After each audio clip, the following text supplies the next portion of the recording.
ఏంటి అమ్మ ఎంత చండాలంగా తింటుంది అని అనుకుంటున్నారా?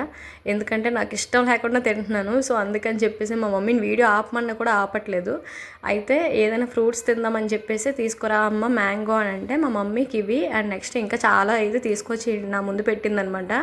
ఇంకా సరే తెచ్చిన తర్వాత తినకైతే తప్పదు కదా, తింటాను అని చెప్పేసి కివి అయితే కట్ చేశాను. నా ఫస్ట్ ప్రెగ్నెన్సీలో అయితే ట్యాబ్లెట్లు వేసుకున్నట్టే అనమాట, ఒక ముక్క కొరకడం నీళ్ళు వేసుకొని మింగడం. సరే ఇంకా సెకండ్ ప్రెగ్నెన్సీలో కూడా తిందామని చెప్పేసి తెప్పించుకున్నానే కానీ బాబోయ్ అది తింటుంటే అసలు దిమ్మ తిరిగింది నాకైతే.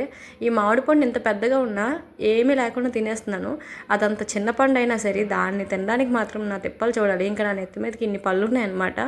ఎలాగోలా కంప్లీట్ చేయకపోతే మా ఆయన నీకు తేవడం వేస్ట్ అది ఇది అని చెప్పి తిడతారు.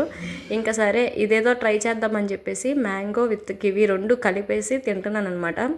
అలా నెమ్మదిగా తింటున్నాను. ఎంత మ్యాంగో ఫ్లేవర్ తగిలినా సరే ఆ కివి చిన్న తగులుతుంటే నాకు అసలు డోకు వచ్చేసింది. అది ఒక పీసే నేను చూపించాను అనమాట మీకు. ఆ రెండో పీస్ చూసేసరికి ఇంకా ఎన్నిసార్లు డోకైనా నాకే తెలీదు. మొత్తానికి ఎలాగో ఒకలా కంప్లీట్ అయితే చేశాను అనమాట. ఇలా ఫ్రూట్స్ ఇష్టం లేదు కానీ తినక తప్పదు అని ఎలా ఉంది నా నా ప్రెగ్నెన్సీ జర్నీ అయితే. మీకు ఇలాగే ఉంటే మాత్రం ఖచ్చితంగా కవర్ చేయండి.